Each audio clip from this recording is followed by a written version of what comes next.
Okay, students, let's start with the lecture today on elementary probability theory. Okay, I hope I'm audible to everyone who is attending the lecture today. This is a fresh unit in statistics, and it holds a lot of importance as well as weightage in the exam as well. Okay. Your readings for stats, as I have mentioned to everyone, it's JL Devore. Okay, but you just have to do the lecture notes. The lecture notes are sufficient. They contain all theory, all proofs, everything. So let's quickly start. So we have done probability multiple times before. We have done it in class 11, 12th. We have done it at initial levels as well. So all of us should be familiar with some terms before we go into the depth of probability. So the first term you can see on your screens, this is called as sample space. Okay. So all of us should be familiar with what is an experiment. So an experiment is any activity or process whose outcome is subject to uncertainty. Okay. When we talk about an experiment, we don't exactly know the outcome of the experiment. Okay. All what we can say is that we can expect one outcome with some probability, another outcome with some probability. So an experiment is an activity whose outcome is uncertain. Sample space, all of us know what is meant by sample space of an experiment. Sample space of an experiment, which we denote by delta, is the set of all possible outcomes of that experiment.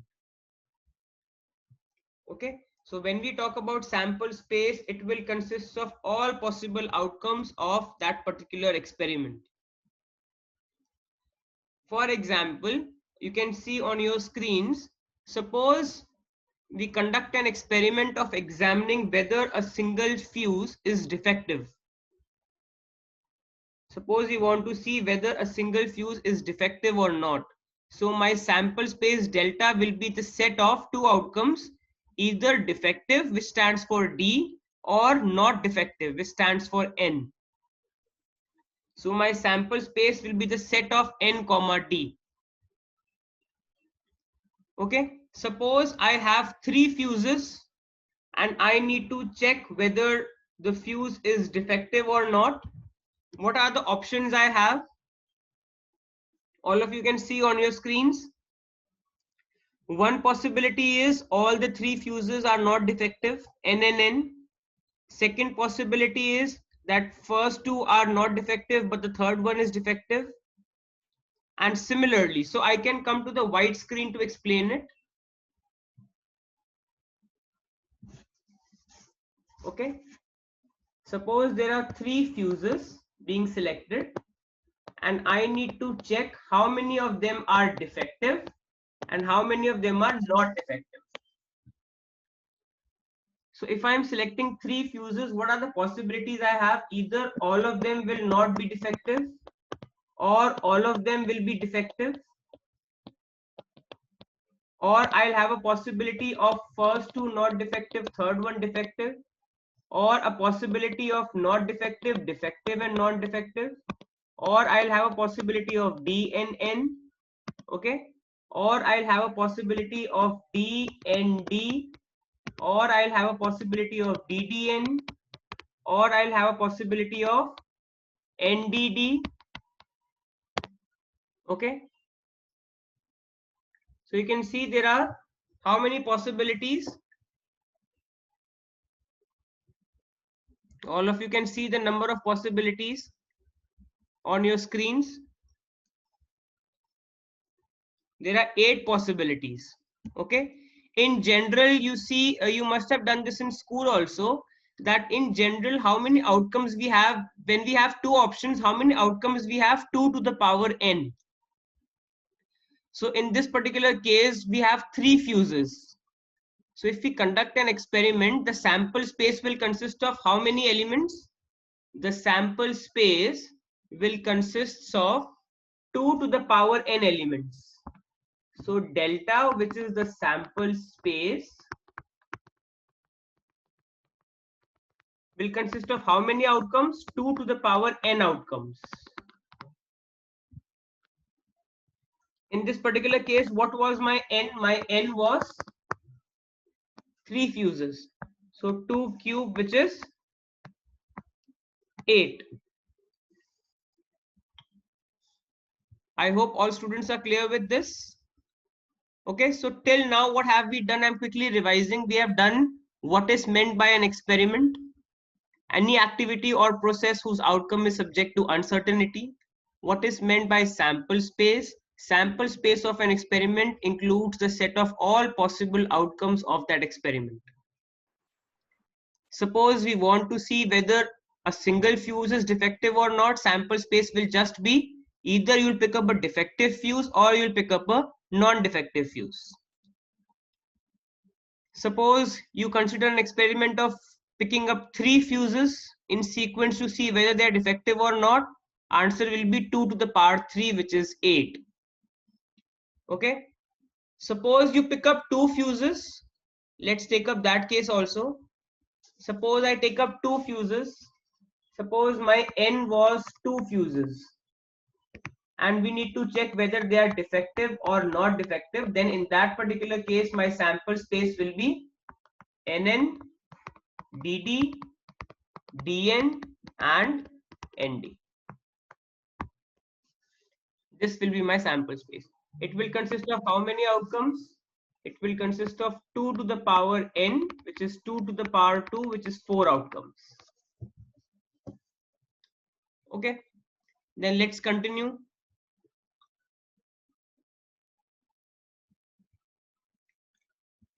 Okay, now what is meant by an event? So that is the next topic for us. So an event is any subset of the outcome in the sample space delta. All of us know what a sample space now is. Set of all possible outcomes of the experiment. When we take a subset of it, it is called an event. Okay. All of us know what a subset is, right? All of us have done set theory, so we know what a subset is. Okay. An event is said to be a simple event if it consists of exactly one outcome, and compound event if it consists of more than one outcome.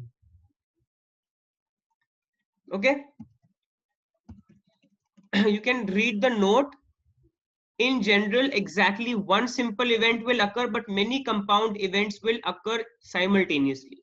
Now, to understand this particular note, let us look at the example. Consider an experiment in which each of the three vehicles taking a particular freeway exit turn left or right.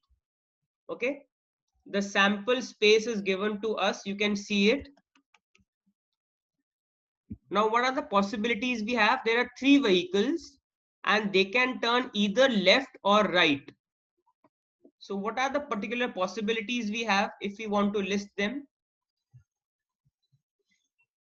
You can see on your screens.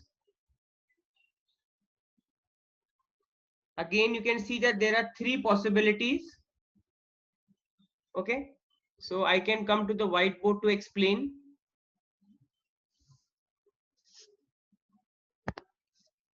Suppose there are three vehicles and they can turn either left or right when taking a freeway exit. Okay. So what's the sample space?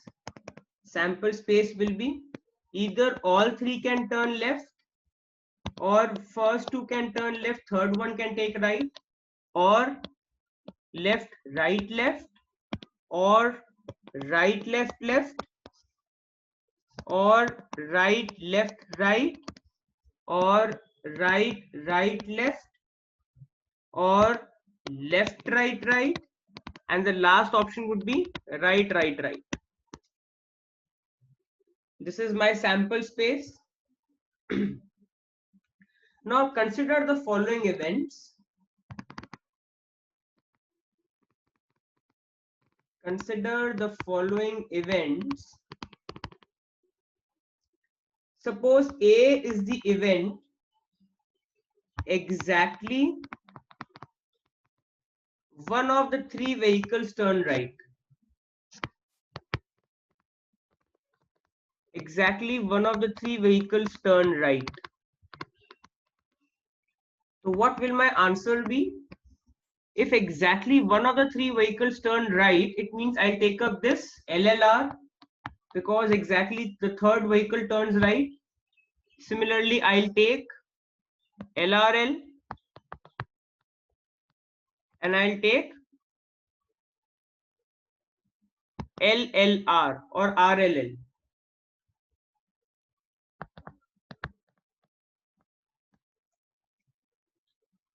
Okay, so exactly one of the three vehicles turned right. This is my answer. Similarly, if I tell you at most one of the vehicles turned right, suppose B is the event, at most one of the vehicles turn right. What will the answer for this be? At most one of the vehicles turn right. It means there are two options, either none of them turn right, it means all of them turn left, or exactly one turns right, which means we have already found out LLR, LRL, RLL. So these are all examples of compound events because they consist of more than one outcome. You can see A also consists of more than one outcome. It consists of three outcomes, and B also consists of four outcomes. That means they are all examples of compound events.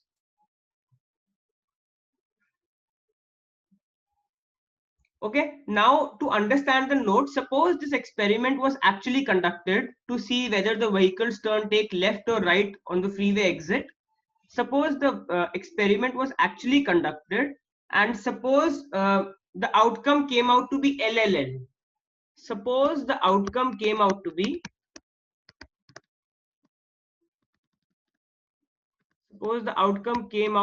LLL.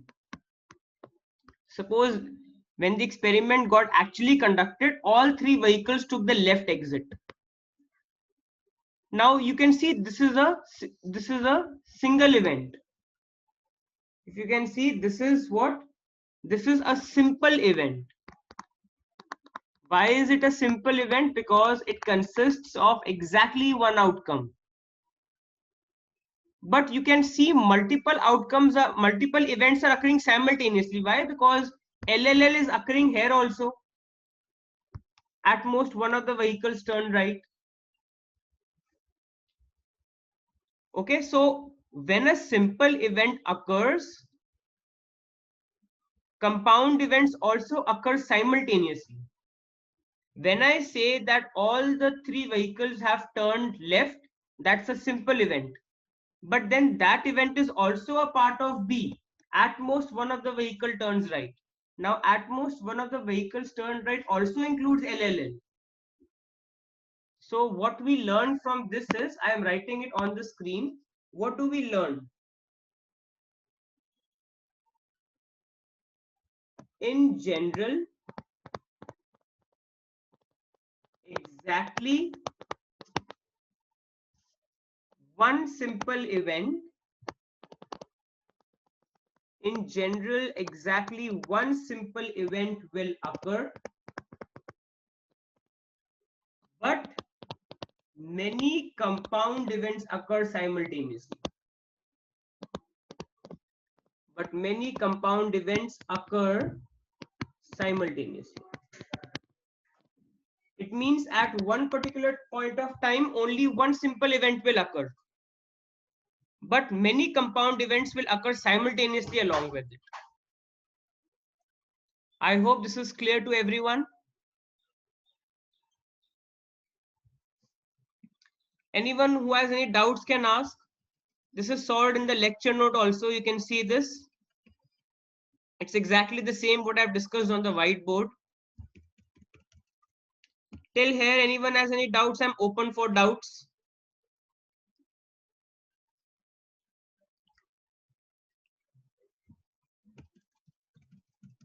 Before we move forward, anyone has any doubts can ask.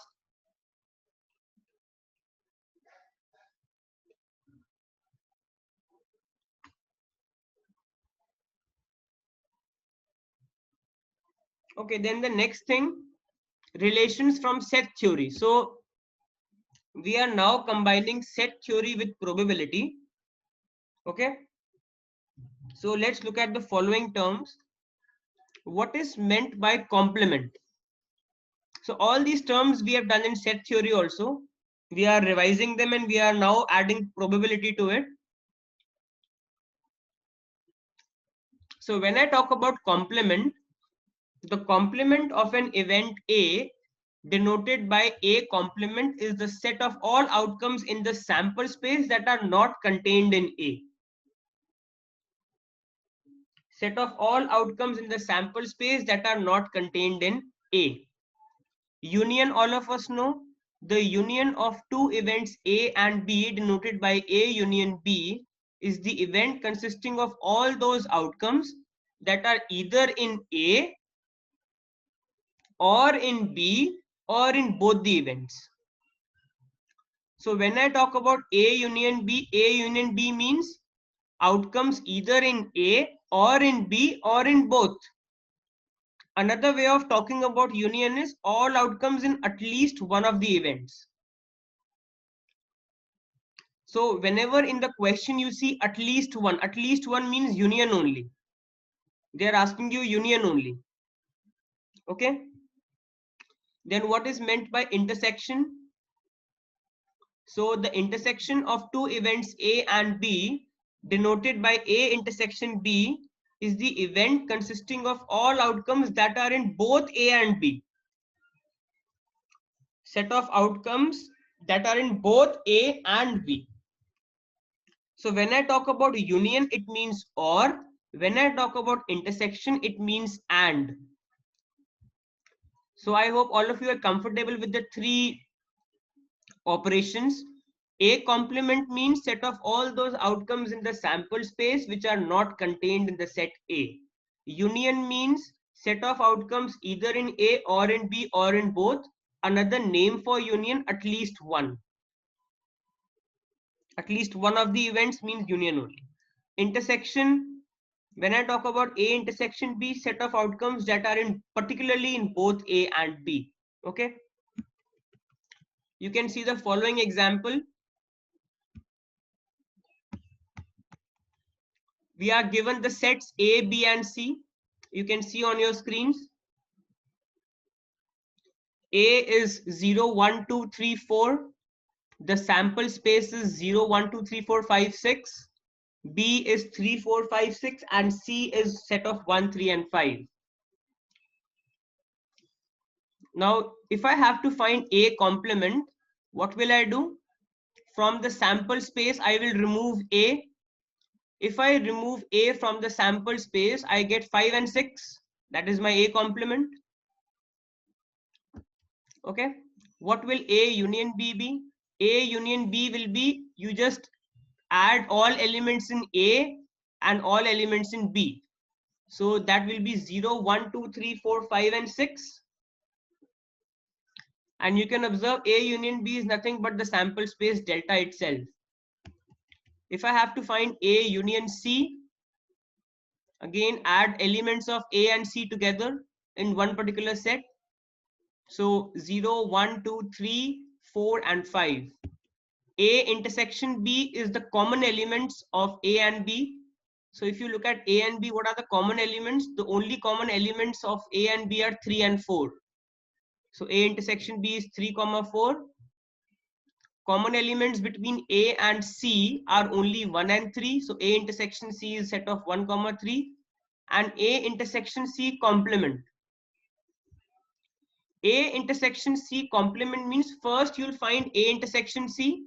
A intersection C is 1, 3, set of 1, 3. You will remove that from the sample space. So if I remove set of 1, 3 from the sample space, what do I get? 0, 2, 4, 5, and 6. So A intersection C is set of 1, 3. Once I remove this from the sample space, A intersection C complement is 0, 2, 4, 5, and 6. I hope no one has any doubt with this example. It's a very basic example. You've done this even in class 11th also. So, okay.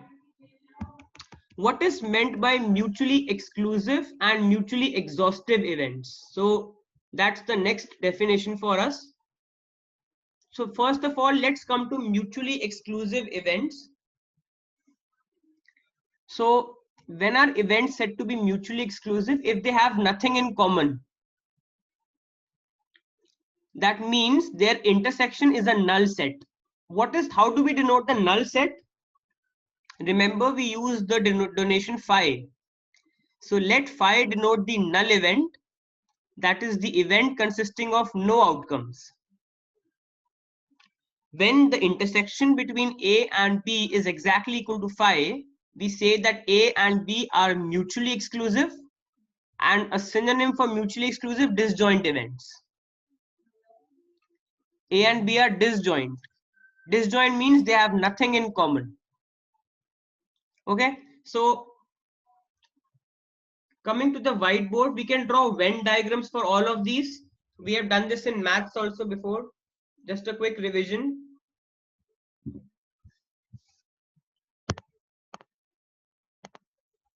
So if I draw Venn diagrams,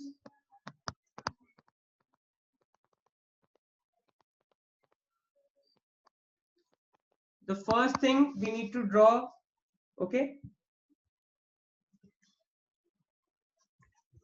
if I have to draw A union B, this is my entire sample space. This is set A, this is set B. A union B is the set of outcomes in A or B or both. That means the whole shaded area is A union B. If I have to draw the diagram for A intersection B, the set of outcomes which are particularly in A and B both. So this is A, this is B, set P, and A intersection B would be this shaded area, because these are the set of outcomes which are in both A and B. Remember, we write A union B as A or B. we write A intersection B as A and B. So intersection means and, union means or. Okay. Third thing, we need to find what is A complement. So A complement is nothing but all the area outside A. This is my A. So A complement will be everything outside A. It means those outcomes which are not contained in A. That is A complement. And if I talk about, suppose A and B are mutually exclusive. Suppose A and B are mutually exclusive events. Mutually exclusive events means they have nothing in common. So this is my sample space delta. And you can see A and B are not intersecting. Why are they not intersecting? Because they have nothing in common. It means the intersection of A and B is exactly equal to the null set phi. Okay, this is meant by mutually exclusive events. When are events said to be mutually exhaustive? Okay, events are said to be mutually exhaustive. This is just an extra information for you. Events are said to be mutually exhaustive. They are said to be mutually exhaustive if they cover the entire sample space. Entire sample space. So I will say that A and B are mutually exhaustive. A and B are mutually exhaustive if the union of A and B is exactly equal to the universal set.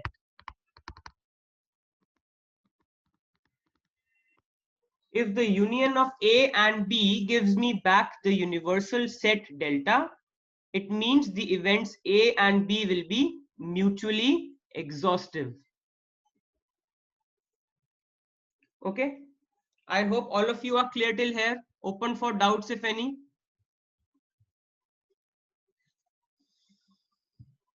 You can see the definition of mutually exclusive on your screens. You can see the Venn diagrams. We have drawn the Venn diagrams. Okay. Now the next thing, axioms, interpretations, and properties of probability. So let us look at these axioms. Now what does probability do? Probability assigns to every event A, the probability assigns a number P of A, which will give a precise measure of the chance that the event A will occur. So probability is mapping what? Probability is mapping all the events to values between 0 and 1. What is probability actually doing? It is mapping the... So if I talk about probability, my domain is the set of all events. Domain is the set of all events. What is my codomain? My codomain is the values between 0 and 1, including 0 and 1. And probability is a function which maps the set of all events to the values between 0 and 1. I am using mathematical touch here to explain you. Probability is a function which maps the set of all events in the domain to values between 0 and 1 in the codomain. It's a function. Okay. Then let's look at the axioms of probability. Axiom 1. For any event A, probability of A is greater than or equal to 0. Obviously, you can't have a negative chance of an event occurring. Either the chance of an event occurring is 0 or it's positive. Okay. Axiom 2. What is the probability of delta? What was delta? Delta is the sample space. Now, no matter which event occurs, sample space will always occur. So probability of delta is exactly equal to 1. Probability of delta is exactly equal to 1 because no matter which event occurs, the sample space is always occurring. Because any event is always a part of the sample space. So probability of the sample space occurring is exactly 1. Okay. Axiom 3. If A1, A2, A3 dot is an infinite collection of disjoint events, then probability of A1 union A2 union A3 union dot is summation as I goes on from 1 to infinity probability of AI. Okay, that means suppose A1 to A1, A2 to A3 is an infinite collection of disjoint events. Disjoint events means they have nothing in common. Their intersection is phi. Then probability of A1 union A2 union A3 union so on will be the summation as I goes on from 1 to infinity probability of AI. So I can come to the white screen to explain the last axiom to you.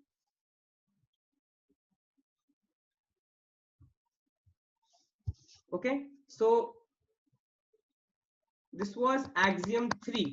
I am again explaining it on the whiteboard. Suppose we have A1, A2, A3. Suppose all of these are an infinite collection. Suppose they are an infinite collection of disjoint events. Disjoint events means they have nothing in common. Then if I have to find probability of A1 union A2 union A3 dot, this will be probability of A1 plus probability of A2 plus probability of A3 plus it will continue. Okay, and this how can I write it? I can write it as summation as I goes on from 1 to infinity probability of AI. This will be nothing but summation as I goes on from 1 to infinity probability of AI. Okay, an important proposition for us to understand. So I am doing the proposition on the screen first. Probability of phi is what? Probability of phi is always equal to 0. What does this mean? This means probability of a null event happening is exactly equal to 0. So what we can do is we can try and we can prove this. So if I let's prove this. Okay, suppose consider the infinite collection. Consider the infinite collection. We are using axiom 3 to prove this. Consider the infinite collection. Suppose A1 is phi, A2 is also phi. Suppose all these are phi events, A3 is also phi, and so on. Now, all of us know, we know that phi union phi is equal to phi, and phi intersection phi is also equal to phi. That means if I use this formula, suppose I use this formula here, probability of what is A1, A2, A3, A1, A2, A3, all these are phi. So सभी phi's का union क्या होगा? सभी phi's का union phi होगा, is equal to, look at the term I am circling, summation as I goes from 1 to infinity probability of AI. अब one particular AI is exactly equal to phi. So I ask you guys, how can P of phi be equal to its sum? How can P of phi be equal to its sum? A number can be equal to its sum only when the number is exactly equal to 0. A number can be equal to its sum when the number itself is equal to 0. So I am again repeating the proof with you. We had done axiom 3. Axiom 3 ये कहती है कि अगर A1, A2, A3 dot dot और अगर ये सारे disjoint events हैं तो probability of A1 union A2 union A3 and so on till infinity will be equal to P of A1 plus P of A2 plus P of A3 dot dot dot continued, which I can write summation as I goes on from 1 to infinity P of AI. Now इस axiom 3 को use कर करके we are proving the proposition that P of phi is equal to 0. That means probability of a null set is equal to 0. इसको हम prove कैसे करेंगे? Suppose हम A1, A2, A3 dot dot dot, suppose हम सबको phi ले लेते हैं, तो A1 is also phi, A2 is also phi, A3 is also phi and so on. अब हम सबको पता है कि phi union phi is equal to phi and phi intersection phi is also equal to phi. तो अगर मैं axiom 3 use करूं तो probability of A1 union A2 union A3, अब A1 भी phi है, A2 भी phi है, A3 भी phi है, सभी phi's का यूनियन क्या होगा? Phi should be equal to summation as I goes on from 1 to infinity P of AI. Summation as I goes on from 1 to infinity P of AI. अब AI अपने आप में क्या है? AI अपने आप में भी phi है, because सारे A's phi हैं. Now the question which comes is, when can the number be equal to its sum? A number P of phi will be equal to its sum only when the number itself is equal to 0. So hence proof. Any student who has not understood this proof can ask me. I'm open for doubts.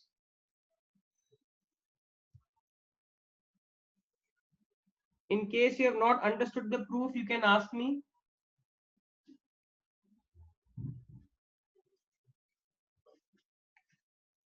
I hope this is clear to everyone.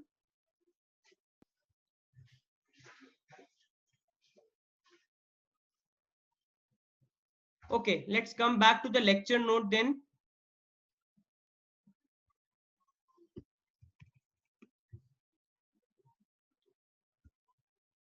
So guys, this is the proof in the solved in the lecture note also. I have solved the proof in the white screen also.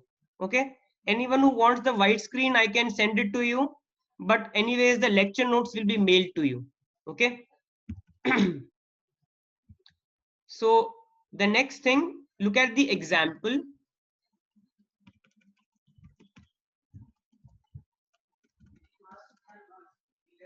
Okay, there was one small thing left in the proof. Suppose a, so the next thing we want to prove, look at this. Suppose A1 to AK are disjoint events, and in addition to these, consider the infinite collection AK plus 1, AK plus 2, all of them are equal to phi. इसका मतलब suppose A1 to AK disjoint events हैं जो phi के equal नहीं हैं, लेकिन AK plus 1, AK plus 2 बाकी सारे phi हैं. तो अगर हम लास्ट वाला एक्सियम यूज करें, probability of union as I goes on from 1 to k ai will be probability of union as I goes on from 1 to infinity ai, which is I can write summation as I goes on from 1 to infinity probability of ai. अब 1 to infinity में से सिर्फ 1 to k है जो actually numbers हैं, k के बाद तो सारे ही 5 हैं. So I can write summation as I goes on from 1 to infinity probability of AI as summation as I goes on from 1 to k probability of AI. So यहाँ पे हमने third axiom फिर से use करी है. Okay, so I think this is where I should stop.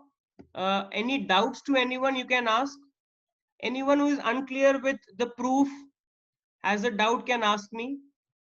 You can unmute your mic and ask.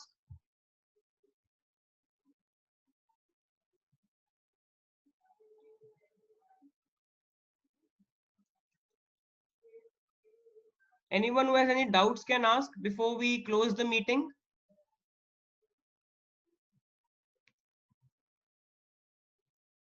I hope it was clear to everyone.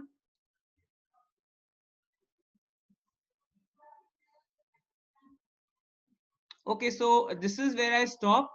The lecture notes will be mailed to everyone soon, as and when you register for the classes. Okay, okay guys, this is where I